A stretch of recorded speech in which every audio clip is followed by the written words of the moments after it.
لله وحده والصلاة والسلام على من لا نبي بعده أما بعد فأعوذ بالله من الشيطان الرجيم بسم الله الرحمن الرحيم واعلموا أنما غنمتم من شيء فأن لله خمسه وللرسول ولذي القربى واليتامى والمساكين وابن السبيل إن كنتم آمنتم بالله وما أنزلنا على عبدنا يوم الفرقان يوم التقى الجمعان والله على كل شيء قدير صدق اللہ العظیم۔ آج ہم 10ویں پارے کا خلاصہ بیان کریں گے۔ سورہ انفال کا کچھ حصہ 10ویں پارے میں بھی آیا ہے۔ انفال نفل کی جمع ہے، نفل مال غنیمت کو کہتے ہیں۔ اس سورت کی پہلی آیت میں ایک ایسے ہی سوال کا جواب دیا گیا تھا جو مال غنیمت کے بارے میں کیا گیا تھا۔ 10ویں پارے کے شروع میں اس کی مزید تفصیل ہے، جس میں بتایا گیا کہ مال غنیمت کا 5واں حصہ رسول اکرم صلی اللہ علیہ وسلم، آپ کے قرابت داروں، یتیموں، مسکینوں، مسافروں کو دیا جائے گا، جبکہ 4 حصے مجاہدین کے درمیان تقسیم کیے جائیں گے۔ مال غنیمت کی تقسیم کا حکم بتانے کے بعد دوبارہ غزوہ بدر کی تفصیل ہے، جس میں قرآن حکیم نے اپنے خاص اسلوب میں اس کی منظر کشی کی ہے، گویا سامعین اپنی آنکھوں سے اس غزوے کا حال دیکھ رہے ہیں۔ فرمایا کہ اس وقت کو یاد کرو جب تم قریب کے ناکے پہ تھے اور وہ دور کے ناکے پہ تھے اور قافلہ تم سے نیچے اتر گیا تھا۔ غزوہ بدر کے حوالے سے جو باتیں ذکر کی گئی ہیں ان میں سے خاص باتیں یہ ہیں۔ نمبر 1، جب دونوں لشکر آمنے سامنے ہوئے تو کافروں نے مسلمانوں کی تعداد بہت ہی کم سمجھی، اور یوں ہی مسلمانوں کو کافروں کی تعداد بہت کم دکھائی گئی۔ ایسا اس لیے ہوا کہ اللہ تعالیٰ نے اس جنگ کا ہونا طے کر دیا تھا، اور اللہ تعالیٰ نہیں چاہتے تھے کہ کوئی فریق بھی دوسرے کی کثرت سے مرعوب ہو کر راہ فرار اختیار کر جائے۔ دوسری بات، اللہ تعالیٰ نے غزوہ بدر میں مسلمانوں کی نصرت کا تذکرہ کرنے کے بعد اللہ کی نصرت کے حصول کے 4 عنصر ذکر کیے ہیں۔ نمبر 1، میدان جنگ میں ثابت قدمی۔ نمبر 2، اللہ تعالیٰ کا ذکر کثرت کے ساتھ کرنا۔ نمبر 3، آپس کے اختلاف اور لڑائی جھگڑے سے بچ کر رہنا۔ نمبر 4، دشمن سے مقابلے کے وقت ناموافق باتوں پر صبر کرنا۔ تیسری بات، کامیابی کے 4 عنصر بتانے کے ساتھ ساتھ مشرکوں کی طرح فخر و غرور اور دکھاوا کرنے سے بھی منع کیا گیا ہے۔ غزوہ بدر میں شیطان مشرکوں کے سامنے ان کے اعمال مزین کر کے پیش کرتا رہا۔ دوسری جانب مسلمانوں کی مدد کے لیے آسمان سے فرشتے اترے جو کافروں کے چہروں اور پیٹھوں پہ سخت ضربیں لگاتے تھے۔ مفسرین کرام کہتے ہیں اگرچہ یہ آیتیں تو غزوہ بدر کے بارے میں نازل ہوئی ہیں لیکن مفہوم کے اعتبار سے عام ہیں، چنانچہ موت کے وقت ہر کافر کی پٹائی لگتی ہے۔ نمبر 5 بات، قریش پر غزوہ بدر میں جو آفت آئی وہ ذلیل و خوار ہوئے، تو اس کی وجہ یہ بتائی گی کہ اللہ تعالیٰ کا دستور یہ ہے کہ جب کوئی قوم شکر کی بجائے کفر اور اطاعت کی بجائے معصیت شروع کر دیتی ہے تو اللہ تعالیٰ بھی اپنا معاملہ بدل دیتے ہیں، اسے نعمت کی جگہ نکبت اور راحت کی جگہ مصیبت میں مبتلا کر دیتے ہیں۔ چھٹی بات، غزوہ بدر کے پس منظر میں مسلمانوں کو ہدایت کی گئی، وہ دشمنوں سے مقابلے کے لیے مادی، عسکری، روحانی تینوں اعتبار سے مکمل تیاری رکھیں۔ ظاہر ہے کہ غزوہ بدر میں تیاری مکمل نہیں تھی، یہ تو مادی اعتبار سے یہ تو اللہ تعالیٰ کی خاص نصرت کا نتیجہ تھا کہ مادی اور عسکری اعتبار سے کمزوری اور دونوں لشکروں میں بے پناہ تفاوت کے باوجود اللہ تعالیٰ نے مسلمانوں کو فتح عطا کر دی۔ لیکن آئندہ کے لیے مسلمانوں کو حکم دیا گیا کہ وہ حالات اور ضروریات کے مطابق بھرپور تیاری رکھیں تاکہ ان کے اسلحہ اور ساز و سامان کو دیکھ کر دشمن پر روب طاری ہو جائے اور وہ اسلامی لشکر کے سامنے آنے کی جرات ہی نہ کریں۔ اللہ تعالیٰ کا ارشاد ہے جہاں تک تم سے ہو سکے ان کے لیے مقابلے کے لیے تیاری رکھو، قوت بھی، گھوڑوں کا پالنا بھی ان کے ذریعے تمہاری دھاگ بیٹھی رہے گی اللہ کے دشمنوں پر اور تمہارے دشمنوں پر اور ان کے سوا دوسرے لوگوں پر جنہیں تم نہیں جانتے لیکن اللہ انہیں جانتے ہیں۔ یہاں اس بات کی وضاحت ضروری ہے، مادی قوت و طاقت کی اہمیت کے باوجود روحانی قوت کا انکار نہیں کیا جا سکتا، بلکہ حقیقت تو یہ ہے کہ دشمن سے آمنے سامنے ہونے کے لیے روحانی اور ایمانی قوت دوسری تمام قوتوں اور وسائل کے مقابلے میں زیادہ اہمیت رکھتی ہے۔ یہی وہ قوت ہے جو کمزور کو طاقتور بنا دیتی ہے، جو چھوٹے کو بڑے لشکر کے ساتھ ٹکرانے کا حوصلہ عطا کرتی ہے، جو شہادت کے رستے پہ چلنا آسان کر دیتی ہے۔ ایمانی قوت رکھنے والوں کو ایسا رعب عطا کیا جاتا ہے جو بڑے بڑے سورماؤں کو لرزہ بر اندام کر دیتا ہے۔ اپنی اس اجتماعی کمزوری کا کیسے اعتراف کیا جائے کہ آج کے مسلمان فکری، عملی، مادی، روحانی ہر اعتبار سے ضعف اور کمزوری کا شکار ہیں۔ ساتویں بات، جہاں مسلمانوں کو جنگ کے لیے ہمہ وقت تیار رہنے کا حکم دیا گیا، وہیں یہ حکم بھی دیا گیا اگر کافر صلح کی طرف میل ہو تم بھی صلح کی طرف میل ہو جاؤ۔ اس آیت میں واضح طور پہ ثابت ہو گیا اگر صلح میں مسلمانوں کی مصلحت ہو تو صلح کر لینی چاہیے۔ جنگ کی تیاری اور جذبہ جہاد کا یہ مطلب ہرگز نہیں کہ ہر صورت جنگی کرنی ضروری ہو اور مصالح سے دور رہنا اللہ کا حکم ہے۔ خود نبی کریم صلی اللہ علیہ وسلم نے متعدد موقعوں پہ صلح کا رستہ اختیار کیا۔ اور آٹھویں بات، جنگ بدر میں 70 مشرک گرفتار ہوئے۔ ہمارے آقا علیہ الصلوۃ والسلام نے اپنی عادت مبارکہ کے مطابق ان کی قسمت کا فیصلہ کرنے کے لیے صحابہ کرام رضوان اللہ تعالی علیہم اجمعین سے مشورہ کیا۔ حضرت عمر اور دوسرے کئی صحابہ کرام کی رائے یہ تھی کہ انہیں قتل کر دیا جائے، جبکہ سیدنا ابو بکر صدیق اور بعض دوسرے صحابہ کرام نے مشورہ دیا کہ انہیں فدیہ لے کر چھوڑ دیا جائے۔ حضور اکرم صلی اللہ علیہ وسلم نے بھی اسی رائے کو پسند کیا اور ان قیدیوں کو رہا کر دیا۔ اس پر اللہ تعالیٰ کی طرف سے عتاب نازل ہوا، فرمایا گیا اگر اللہ کا حکم پہلے نہ آ چکا ہوتا تو جو فدیہ تم نے لیا اس کے بدلے تم پر بڑا عذاب نازل ہوتا۔ اس قسم کی آیتیں جن میں آقا پہ عتاب کیا گیا قرآن کی صداقت و حقانیت کی دلیل ہیں۔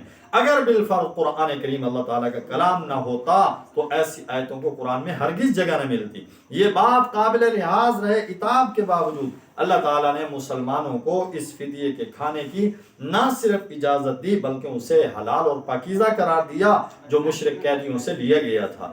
سورت کے اختتام پر ان لوگوں کو ایک دوسرے کا رفیق قرار دیا گیا جو اللہ کی رضا کے لیے ہجرت اور جہاد کرتے ہیں، ایک دوسرے کو ٹھکانہ فراہم کرتے ہیں، ایک دوسرے کی مدد کرتے ہیں۔ سورت کی ابتدا جہاد اور غنیمت کے ذکر سے ہوئی تھی، اختتام نصرت اور ہجرت کے ذکر پہ ہو رہا ہے۔ گویا یہ سورت ابتدا سے اختتام تک جہاد ہی کے بیان پر مشتمل ہے۔ اس کے بعد 10ویں پارے میں سورہ توبہ ہے۔ سورہ توبہ مدنی سورت ہے، اس میں 129 آیتیں 16 رکوع ہیں۔ اس سورت کا دوسرا نام سورہ برا ہے۔ برا کے معنی بازاری کے ہیں، چونکہ اس سورت میں عہد و پیمان سے بیزاری اور توڑنے کا حکم دیا گیا، اس لیے سورت کو سورہ برا اور سورہ توبہ کہا جاتا ہے۔ اس کی آیت نمبر 1 میں دیکھا جا سکتا ہے۔ سورہ توبہ کو سورہ برا بھی کہا جاتا ہے۔ اس سورت کا پہلا لفظ ہی براء ہے۔ یہ سورت 9 ہجری میں اس وقت نازل ہوئی جب رسول اکرم صلی اللہ علیہ وسلم رومیوں کی سرکوبی کے لیے نکلے تھے۔ اس غزوے کو غزوہ تبوک کے نام سے یاد کیا جاتا ہے۔ یہ غزوہ سخت گرمی کے زمانے میں پیش آیا تھا، سفر بھی طویل اور لمبا تھا، پھل بھی پکے ہوئے تھے۔ اہم ذریعہ معاش یہی تھا اور مقابلہ ایک ایسی سلطنت سے تھا جسے اپنے وقت کی سپر پاور ہونے کا دعویٰ تھا۔ مختصر یہ کہ یہ غزوہ اہل ایمان کے لیے بڑی ابتلا ان کے صدق اور اخلاص کا امتحان تھا۔ اس کے ذریعے مومنوں اور منافقوں کے درمیان امتیاز بھی ہو گیا۔ حقیقت میں سورہ توبہ کے بنیادی ہدف 2 ہیں: مشرک اہل کتاب کے ساتھ جہاد کے احکام بیان کرنا، نمبر 2 غزوہ تبوک کے پس منظر میں اہل ایمان اور اہل نفاق کے درمیان واضح فرق بیان کرنا۔ جہاں تک احکام جہاد کا تعلق ہے تو تمہید کے طور پر ان معاہدوں سے برات کا اعلان کیا گیا جو مسلمانوں نے مشرکوں کے ساتھ کیے تھے۔ ان کے لیے انتہائی مدت 4 مہینے مقرر کی گئی۔ یوں ہی مشرکوں کو بیت اللہ کا حج کرنے سے بھی منع کیا گیا کیونکہ لوگ کئی بار عہد شکنی کے مرتکب ہو چکے تھے۔ اسلام کے بڑھتے ہوئے سیلاب کو روکنے کے لیے یہودیوں کے ساتھ گٹھ جوڑ کرتے چلے آ رہے تھے۔ مشرکوں سے برات کے اعلان کے بعد اہل کتاب کے ساتھ بھی قتال کی اجازت دی گئی کہ مکر و فریب، عہد شکنی، منافقت، جھوٹ ان کی فطرت میں رچ بس چکا ہے۔ یہود کا قبیلہ بنو قریظہ ہو یا بنو نذیر ہو یا بنو قینقاع ہو، انہوں نے اسلام اور مسلمانوں کو نقصان پہنچانے کا کوئی موقع ہاتھ سے جانے نہیں دیا تھا۔ تقریباً 20 آیتوں میں ان کی باطنی خباثت اور دسیسہ کاریوں کو تشت ازبام کیا گیا ہے۔ مسلمانوں سے کہا گیا ہے اہل کتاب میں سے جو لوگ اللہ پہ ایمان نہیں لاتے، نہ ہی آخرت کے دن پہ یقین رکھتے ہیں، نہ ان چیزوں کو حرام سمجھتے ہیں جو اللہ اس کے رسول نے حرام کیے ہیں، نہ دین حق کو قبول کرتے ہیں، ان سے جنگ کرو یہاں تک کہ وہ ذلیل ہو کر جزیہ دیں۔ جہاں تک اس صورت کے ہدف کا تعلق ہے تو منافقوں کی علامتوں اور بدباطنیوں کو اس انداز سے بیان کیا گیا کہ وہ سب کے سامنے ذلیل اور رسوا ہو کر رہ گئی۔ اس لیے اس سورت کا ایک نام سورہ فاضیہ بھی ہے، یعنی رسوا کرنے والی سورت۔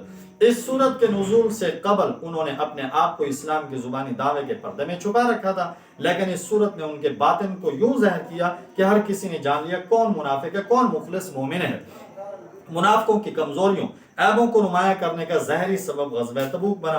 جہاد تو ویسے بھی جان کو جوکھوں میں ڈالنے والی عبادت ہے، جبکہ غزوہ تبوک میں مادی اعتبار سے اپنے وقت کی سب سے بڑی فوج کے ساتھ مقابلہ تھا، اور وہ بھی شدید گرمی اور فقر و فاقہ کے زمانے میں۔ اس غزوہ کے پس منظر میں منافقوں سے جو حرکتیں سرزد ہوئی ان کا اندازہ ان جھلکیوں سے لگایا جا سکتا ہے۔ سورہ توبہ کی بعض آیتوں سے ہی یہ جھلکیاں ملتی ہیں۔ نمبر 1، اللہ نے پیشن گوئی کر دی تھی۔ منافق قسمیں کھا کر کہیں گے اگر ہم طاقت رکھتے تو آپ کے ساتھ ضرور غزوہ تبوک کی طرف نکل پڑتے۔ چنانچہ ایسا ہوا، ایسا ہی ہوا جب آقا علیہ الصلوۃ والسلام غزوہ تبوک سے واپس ہوئے، منافقوں نے جھوٹے عذر پیش کیے۔ دوسری بات، سوائے چند کے باقی تمام مخلص مسلمان فوراً غزوہ تبوک میں شرکت کے لیے تیار ہو گئے، جبکہ منافقوں نے مختلف ہیلے بہانوں سے مدینے میں رہنے کی اجازت حاصل کر لی۔ اللہ تعالیٰ نے فرمایا ان منافقوں کا جہاد میں نہ نکلنا ہی بہتر تھا۔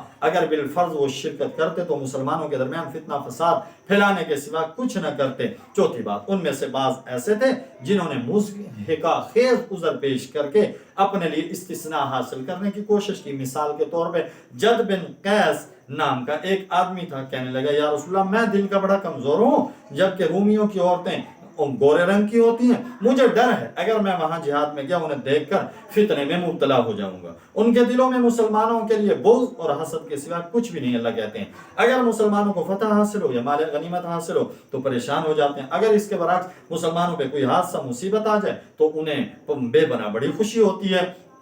اور چھٹی بات، وہ قسمیں کھا کر منافق یقین دلاتے ہیں اے مسلمانوں ہم تمہیں میں سے ہیں، حالانکہ ایسا نہیں ہے۔ ساتویں بات، ان کی نظریں منافقوں کی صرف مال پہ ہوتی ہیں، مل جائے تو خوش ہوتے ہیں، نہ ملے تو اللہ کے نبی پہ طعنہ زنی سے بھی باز نہیں آتے۔ آٹھویں بات، چونکہ حضور اکرم صلی اللہ علیہ وسلم ہر کسی کی بات سن لیا کرتے تھے، اس لیے وہ آپ کے بارے میں کہتے تھے آپ تو نرے کان ہیں۔ نویں بات، آپ کی زندگی میں انہیں مستقل منافقوں کو یہ اندیشہ لگا رہتا تھا کہیں کوئی ایسی صورت نہ نازل ہو جائے جو ان کا پول کھول کے رکھ دے اور ان کے دلی راز فاش کر دے۔ اور 10ویں بات، ایک دوسرے کو منافق برائی کا حکم دیتے تھے، نیکی سے روکتے تھے، بخل کرتے تھے، یہ ان کی نمایاں صفات تھی۔ نمبر 11، ان منافقوں کی صفات اور اعمال ماضی کے کافروں جیسے ہیں۔ 12ویں بات، منافقوں کے دل اللہ کی محبت، اس کے ذکر شکر، اس کی عظمت سے یکسر خالی ہیں۔ ظاہر ہے جس کے دل میں اللہ کی عظمت نہیں ہوگی اس کے لیے معصیت اور نافرمانی بہت آسان ہو جائے گی۔ منافقوں کو کافروں کے ساتھ تشبیہ دینے کے بعد قوم نوح، قوم عاد، قوم سمود، قوم ابراہیم، قوم لوط، اصحاب مدین کا ذکر ہے۔ 10ویں پارے کے آخر تک منافقوں کا ہی تذکرہ ہوا ہے۔ ان کے بارے میں اللہ تعالیٰ نے یہاں تک فرما دیا ہے اے میرے پیغمبر اگر آپ ان کے لیے 70 مرتبہ بھی استغفار کریں تو بھی اللہ ان کی ہرگز مغفرت اور بخشش نہیں کریں گے۔ یہ بھی فرما دیا اگر ان میں سے کسی کا بھی انتقال ہو جائے تو آپ ان کی نماز جنازہ ادا نہ فرمائیں۔ منافقوں کے ساتھ ساتھ اللہ تعالیٰ نے ان مخلص مسلمانوں کا بھی تذکرہ کیا جن میں سے کوئی بڑھاپے، کوئی شدید بیماری، کوئی سامان جہاد نہ ہونے کی وجہ سے جہاد میں شرکت نہ کر سکا۔ ان لوگوں کے جذبات کا یہ عالم تھا، جہاد میں شرکت نہ کرنے کی وجہ سے ان کی آنکھوں سے آنسو امٹ آتے تھے، اس لیے فرمایا گیا مخلصین کی اس جماعت پر کوئی گناہ نہیں۔ یہ 10ویں پارے کا خلاصہ تھا جو آپ حضرات کے سامنے بیان کیا گیا۔ دعا ہے اللہ رب العزت سے کہ اللہ تبارک و تعالی ہم سب کو منافقوں والے اعمال سے محفوظ رکھے اور مخلص مسلمانوں کی پیروی کرنے کی توفیق نصیب فرمائے۔ اللہ رب العزت فلسطین کے غزہ کے مظلوم مسلمانوں کی مدد نصرت فرمائے۔ اللہ رب العزت اسلام کا بول بالا فرمائے اور کفر کا منہ کالا فرمائے۔ وآخر دعوانا ان الحمد للہ رب العالمین۔